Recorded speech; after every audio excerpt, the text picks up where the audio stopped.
स्वागत आहे तुमचं सुबोध जाधव इंग्लिश सोल्युशन या यूट्यूब चॅनलमध्ये। आज आपण या व्हिडिओमध्ये बघणार आहोत इयत्ता 9वीचं युनिट 4 मधील 4.2 हा लेसन। त्याचं नाव आहे reading works of art. Okay, यामध्ये आपण सईद हैदर रजा यांची बायोग्राफी यांच्याबद्दल आपण समजून घेणार आहोत। त्याचबरोबर आबा भागवत यांनी दिलेली माहिती जी आहे गोंड कला, ओके, गोंड आर्ट याबद्दल आपण या लेसन मध्ये माहिती घेणार आहोत। Okay, reading works of art म्हणजे काय तर कलाकृतीचा एक आढावा घेणे। तर या कलाकृतीचा आढावा आपण या लेसन मधून घेणार आहोत। ओके, सर्वात महत्त्वाची सूचना की युनिट 4 चे जे काही सर्व लिंक्स आहेत तुम्हाला डिस्क्रिप्शन मध्ये मिळून जातील। त्याचबरोबर यांची जे काही इंग्लिश वर्कशॉप आहे त्याचे आन्सर सुद्धा तुम्हाला, त्याचे लिंक सुद्धा तुम्हाला डिस्क्रिप्शन मध्ये मिळून जातील, त्यामध्ये जाऊन तुम्ही ते बघू शकता। ओके, चला तर आता वेळ न गमावता सुरुवात करूया रीडिंग वर्क्स ऑफ आर्ट हा लेसन समजून घ्यायला।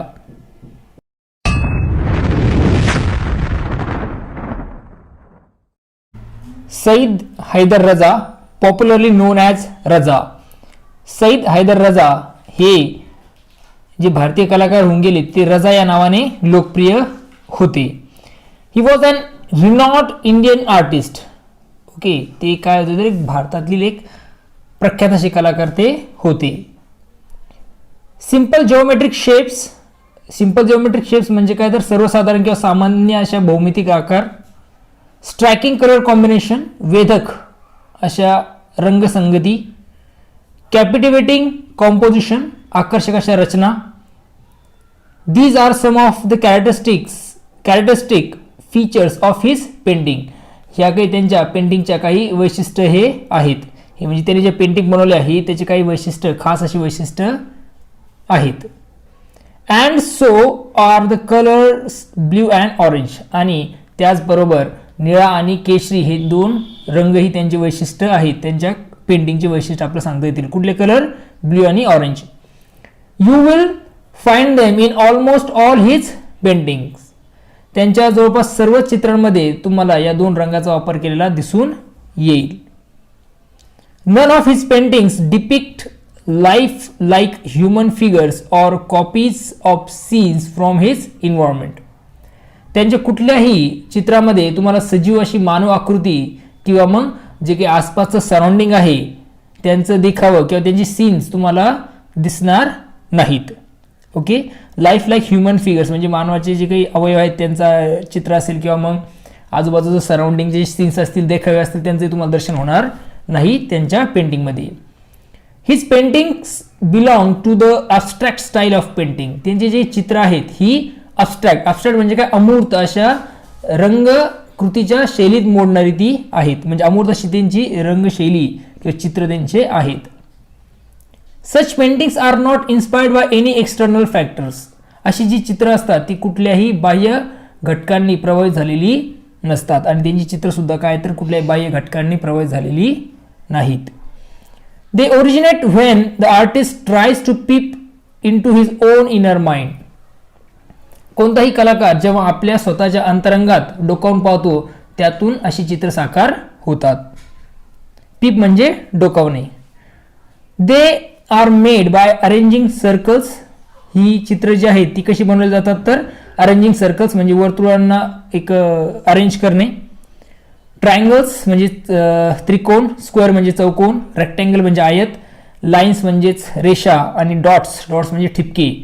In different composition using effective techniques of applying paint. यांचं असं वैविध्यपूर्ण अशा रचनात्मक मांडणीतून, तसेच अप्लाइंग पेंट्स म्हणजे असे अनेकविध असे रंग, अट्रॅक्टिव्ह कलर कॉम्बिनेशन्स, आकर्षक अशा रंगसंगती, achieving balance in some places, आणि जागेच्या ठिकाणी सुयोग्य असे संतुलन साधणं, and creating imbalance in other places, आणि काही ठिकाणी असमतोल साधणं किंवा निर्माण करणं, यासारख्या प्रभावी तंत्राचा वापर करून ही जी चित्र आहेत ती काय केली जातात, बनवली जातात। हे जे पेंटिंग्स आहेत ते बनवले जातात। त्यासाठी या सर्व गोष्टींना व्यवस्थितरित्या अरेंज केलं जातं। मग ती कुठली असेल, सर्कल असेल, ट्रायंगल असेल, स्क्वेअर असतील, यांना किंवा मग रेक्टँगल असेल, लाईन्स असतील, डॉट्स असतील, यांचा व्यवस्थितरित्या अरेंज केलं जातं।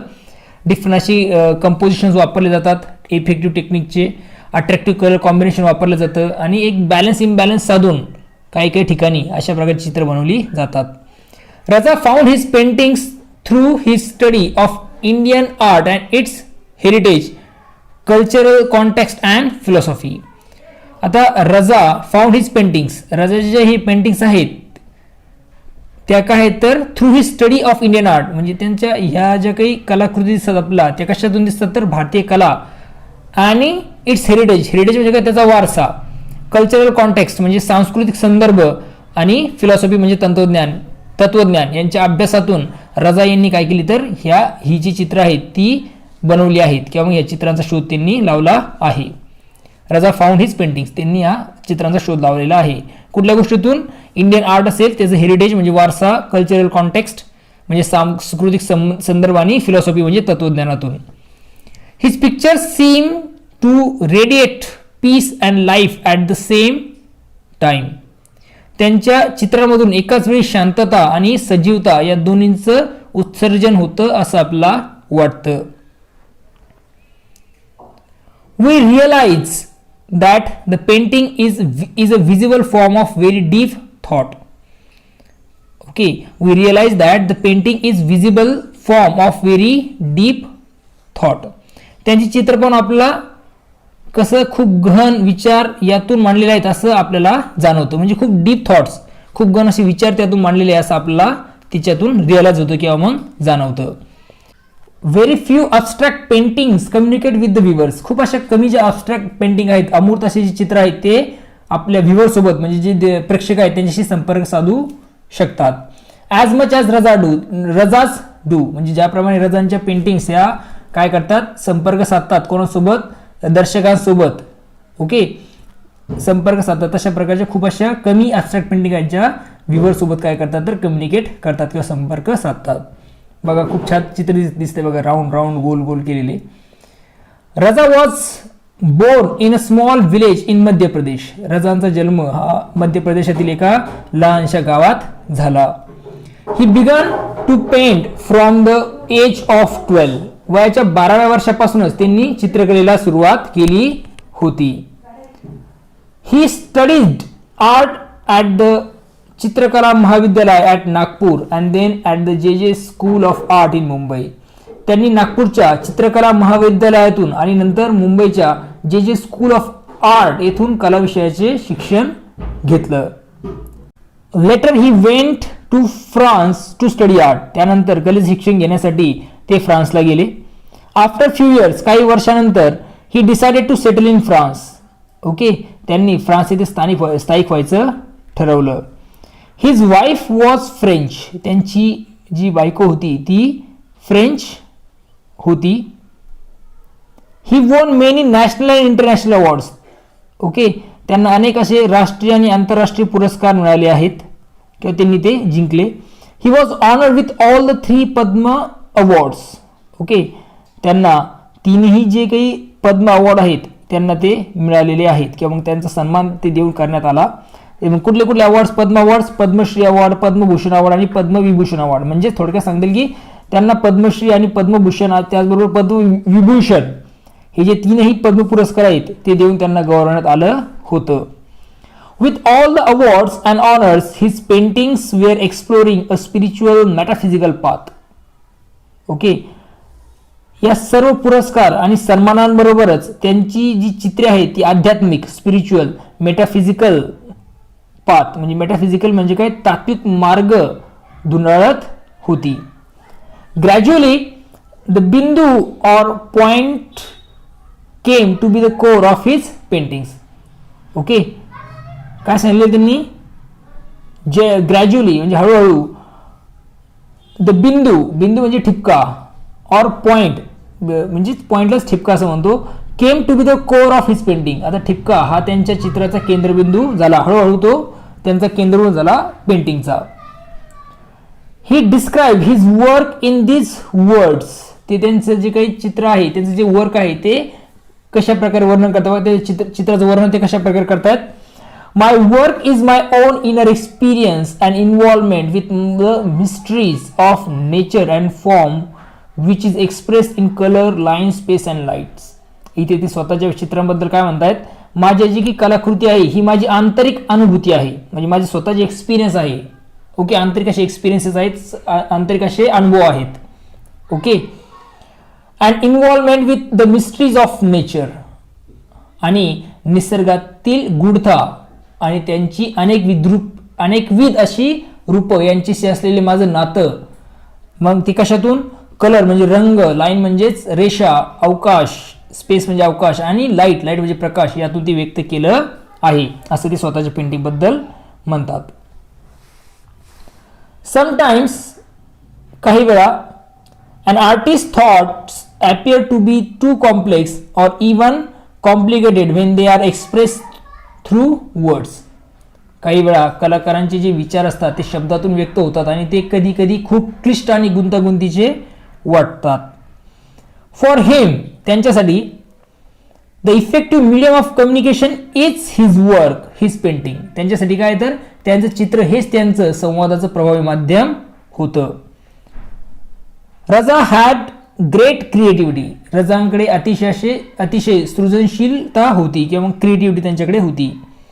His paintings are very expressive. त्यांची जी चित्र होती, त्यांची जी पेंटिंग होती ती खूप बोलकी अशी होती किंवा त्यांची जी चित्र आहेत ती खूप अशी बोलकी आहेत. आर व्हेरी एक्सप्रेसिव्ह म्हणजे ती चित्र जी आहेत त्यांची खूप बोलकी आहेत. This great artist passed away on 23 July 2016 at the age of 94. 94 वर्षाचे असताना 23 जुलै 2016 रोजी या अशा महान अशा आर्टिस्टचा म्हणजे कलाकाराचा काय झाले तर हे जे कलाकार आहेत ते आपल्याला सोडून गेले, या जगाला सोडून गेले. Living behind a legacy of sensitive paintings. आणि त्यांनी पाठीमागे सोडलं त्यांचा वारसा, कलाकृतींचा वारसा. तो म्हणजे कुठल्या कलाकृतींचा तर संवेदनशील, सेन्सिटिव्ह म्हणजे काय संवेदनशील अशा कलाकृतींचा वारसा, पेंटिंगचा वारसा त्यांनी पाठीमागे ठेवला. ब्रॅकेटमध्ये काय दिलं बघा, achieved through extra ordinary composition of lines and colours. आणि हा जो काही सेन्सिटिव्ह पेंटिंग म्हणजेच असा संवेदनशील अशा ज्या कलाकृती आहे त्या त्यांनी कशा साध्य केल्या तर एक्स्ट्रा ऑर्डिनरी कंपोजिशन म्हणजे अलौकिक अशा रचना त्यांनी बनवल्या ऑफ लाईन्स अँड कलर्स म्हणजे कशाच्या तर रेषांच्या आणि रंगांच्या. That depict extra ordinary composition. आणि त्या काय करतात तर एक एक्स्ट्रा ऑर्डिनरी अशा कंपोजिशन त्या क्रिएट करतात. Okay. Gond arts. Gond art म्हणजे काय तर गोंड कला म्हणजे गोंड जमात ही एक आदिवासी जमात आहे, त्यांची कला. खूप छान चित्र दिसतंय बघा ते. ही गोंड आर्ट आहे. Gond art is a tribal art. Gond ही काय जे आहे तर एक आदिवासी कला आहे. It has been developed and preserved by the Gond tribal people residing largely in the Madhya Pradesh, Maharashtra, Telangana, Andhra Pradesh and Odisha state of India. भारतातील मुख्यतः मध्य प्रदेश, महाराष्ट्र, तेलंगणा, आंध्र प्रदेश, ओडिसा या राज्यात राहणारे जे काही गोंड समाजातील आदिवासी लोक आहेत त्या लोकांनी ही काय केली तर डेव्हलप म्हणजे विकसित आणि प्रिझर्व म्हणजे काय तर ती जतन करून ठेवली आहे. From their traditional tales and mythology we learn that they have lived in India for thousands of years even before the other inhabitants came here. त्यांच्या पारंपरिक कथा आणि पौराणिक कथा, ट्रॅडिशनल टेल्स म्हणजे पारंपरिक कथा आणि मायथॉलॉजी म्हणजे पौराणिक कथा ज्या आहेत त्याच्यातून आपल्याला असं दिसतं की वी लर्न आपल्याला शिकता येतं की दे हॅव लिव्ड इन इंडिया ते भारतातच ते राहत होते फॉर थाउजंड्स ऑफ इयर्स म्हणजे हजारो वर्षांपासून. Even before the other inhabitants came here. कधीपासून तर जे इतर असे जे इनहॅबिटंट्स आहेत ओके भारतातून बाहेरून येऊन स्थायिक झालेले जे काही इतर लोक आहेत त्यांच्या अगोदरपासून ते इथे भारतात वास्तव्यात होते. The Gondi language is similar to Telugu, a Dravidian language. आता ही जी गोंडी भाषा आहे ती खूपशी तेलुगू या द्रविडी भाषेसारखीच ती आहे. Gond art has spread mainly in central India. आता जी गोंड ही जी कला आहे ही मुख्यतः मध्य भारतात दिसून येते. Originally, people used to draw picture on the earthen walls of their houses. पूर्वीच्या काळी लोक काय करायचे तर त्यांच्या घरांच्या ज्या मातीच्या भिंतीवर ते चित्र काढत होते. Most folk arts involve natural techniques of preparing colors and use of several mediums. Okay रंग तयार करण्याची आणि विविध माध्यमे वापरण्याची नैसर्गिक तंत्रे किंवा नैसर्गिक पद्धती बऱ्याचशा लोककलांमध्ये दिसून येतात. मोस्ट folk art म्हणजे बऱ्याचशा जे लोककला आहेत त्यामध्ये आपल्याला नॅचरल टेक्निक दिसून येते. कशाची? तर प्रिपेअरिंग कलर्स म्हणजे कलर बनवण्याचे असेल आणि त्याचा यूज असेल, त्याचे मीडियम, त्याचे माध्यम आहेत, त्याची वेगवेगळ्या प्रकारचे आपल्याला काय दिसून येतात तर टेक्निक दिसून येतात. They are transferred from generation to generation in a smoothly flowing process. Okay, त्या पद्धती ज्या असतील त्या एका पिढीकडून दुसऱ्या पिढीकडे सहजपणे सुपूर्द केल्या जातात. Gond art is no exception to this. आणि गोंड आर्ट याला काय नाही तर एक्सेप्शन नाही किंवा मग त्याला अपवाद नाही. म्हणजे गोंड आर्ट जे आहे ते सुद्धा एका पिढीकडून दुसऱ्या पिढीकडे काय होतं तर सुपूर्द केल्या जातं. अ house decorated with beautiful pictures creates a pleasant atmosphere. जे घर आहे ते डेकोरेट केलं जातं. कसं डेकोरेट म्हणजे त्याची सजावट केली जाते कशाने तर विथ ब्युटिफुल पिक्चर्स, अशा सुंदर अशा पिक्चर्सने, चित्रांनी. क्रिएट्स अ प्लीजंट ॲटमॉस्फिअर, याच्यामुळे काय तर एक प्लीजंट म्हणजे प्रसन्न असं किंवा आनंददायी असं वातावरण निर्माण त्यातून होतं. Also art is a medium of recording and preserving what is seen. आणि आर्ट म्हणजे काय? कला. त्याचप्रमाणे आपण जे पाहतो की कला ही काय ते असं एक प्रभावी माध्यम आहे. कशाचं? जे आपण पाहतो ते नोंदवून आणि जतून ठेवण्याचं. प्रिझर्व म्हणजे काय? जतून ठेवणं. आणि रेकॉर्ड म्हणजे काय तर नोंदवून ठेवण्याचं एक काय तर ते एक माध्यम आहे, एक प्रभावी असं ते माध्यम आहे. इन फोक आर्ट्स म्हणजेच लोककलांमध्ये you yourself prepare the canvas. तुम्ही स्वतःच आपला कॅनव्हास तयार करता. कॅनव्हास म्हणजे काय तर चित्र काढण्यासाठी जे कापड असतो त्याला कॅनव्हास असं म्हणतात. Okay, the surface on which to draw and the colours with which you draw. Okay, असा पृष्ठभाग ज्यावर तुम्ही चित्र रेखाटणार असता आणि ज्यात रंग भरणार असतात, असं कॅनव्हास तुम्ही स्वतः तयार करता.